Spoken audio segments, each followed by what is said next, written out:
성도 여러분 안녕하세요. 주일 설교를 다시 기억하는 주일 만나 시간입니다. 고린도전서 13장 사랑장은 사랑이 무엇인지 설명하기 전 먼저 사랑이 없는 가정이 어떤 모습인지 보여줍니다. 내가 부모님과 배우자와 자녀들을 위해 철야 기도를 할지라도 사랑이 없으면 울리는 꽹과리와 같고, 날마다 성경 말씀을 카톡으로 보내준다 해도 사랑이 없으면 아무것도 아니고, 일찍 출근하는 남편을 위해 새벽 밥을 하고 자녀 공부시키기 위해 하루 종일 힘들게 직장 생활을 해도 사랑이 없으면 아무 유익이 없습니다. 사랑 없는 가정은 물 없는 오아시스와 같습니다. 물이 없는 오아시스는 신기루입니다. 사랑 없는 가정도 신기루와 같습니다. 과연 사랑 없는 가정이 있을까요? 모든 부모는 자녀를 사랑하고 자녀는 부모를 사랑합니다. 다 사랑하지만 다 각각 자기만의 사랑을 하고 있기 때문에 사랑을 받지 못한다고, 사랑이 없다고 느낍니다.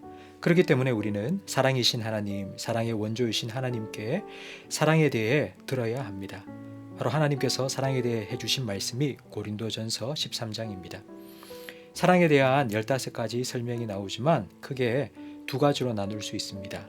오래 참는 사랑과 온유한 사랑입니다.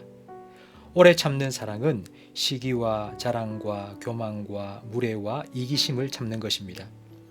사랑의 첫 번째, 오래 참는다는 건 상대방을 참아주는 것이 아니라 나를 먼저 돌아보고 내 안에 사랑하지 못하도록 방해하는 것들을 참는 것입니다. 예수님께서 십자가 달리시기 전날 밤 제자들과 함께 마지막 식사를 하셨습니다. 그런데 제자들 중 아무도 발을 씻겨줄 생각을 안 합니다. 도대체 제자들은 무슨 생각을 했을까요?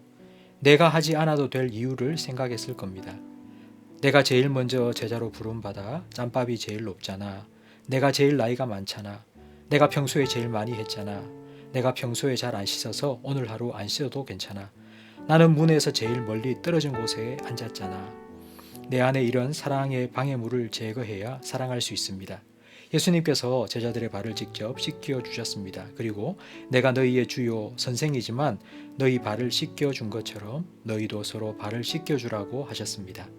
내가 누군데 하는 마음을 내려놓아야 사랑할 수 있습니다. 내가 이렇게 널 사랑해서 희생한다고 하지만 사실은 내가 좋은 부모가 되고 좋은 엄마가 되고 싶어서 그렇게 하는 것이 아닌지 점검해 보아야 합니다. 나 중심적인 생각을 먼저 내려놓아야 다른 사람을 사랑할 수 있습니다. 사랑을 하기 위한 첫 번째 준비는 바로 내 마음입니다. 두 번째 사랑은 온유한 사랑, 친절한 사랑입니다. 사랑을 방해하는 다른 사람의 연약함에 대해 성내고 악한 것을 생각하지 않고 불의를 기뻐하지 않는 것, 그것이 사랑입니다. 그럼에도 불구하고 온유하고 친절하게 대하는 것이 사랑입니다. 흔히 우리는 사랑받을 만한 짓을 해야 사랑하지라고 말합니다. 사랑을 하지 못하는 이유가 내가 아니라 남에게 있다는 의미입니다. 만약 하나님께서 우리를 보시며 사랑받을 만한 짓을 해야지 사랑해 주지라고 하셨다면 과연 우리는 어떻게 되었을까요? 온유한 사랑은 부모와 아내와 자녀에게 성내지 않습니다. 온유한 사랑은 그들이 저지른 악행을 기억해서 다시 끄집어내지 않고 용서하고 잊어줍니다. 온유한 사랑은 남의 불행을 기뻐하지 않습니다. 하나님께서 말씀하신 사랑이 무엇인지 알았다면 이제 그 사랑을 어떻게 해야 되는지도 알아야 합니다. 7절에 사랑은 모든 것을 참고 믿고 기다리고 견딘다고 말씀합니다. 여기서 모든 것을, 상대방의 모든 것을 무조건 참고 믿어주는 것이라고 생각하는데 그런 뜻이 아닙니다. 모든 것의 헬라어는 판타인데 항상이라는 뜻이 있습니다. 고린도전서 13장 7절의 모든 것을 항상으로 바꾸어서 읽어보시기 바랍니다. 사랑은 항상 참으며 항상 믿으며 항상 바라며 항상 견디느니라. 내 기분이 좋고 그 사람이 잘 할 때만 사랑하는 것이 아니라 잘못하고 화나게 해도 항상 계속 멈추지 않고 사랑하는 것, 그것이 참된 사랑입니다.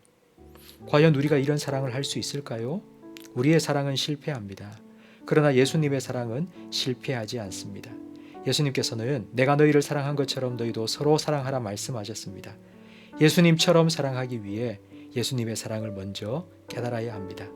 예수님의 사랑을 깨달을 때 우리는 그 사랑을 힘입어 서로 사랑할 수 있습니다. 성도 여러분, 여러분의 가정이 예수님의 사랑으로 가득한 에덴 동산이 되기를 축복합니다.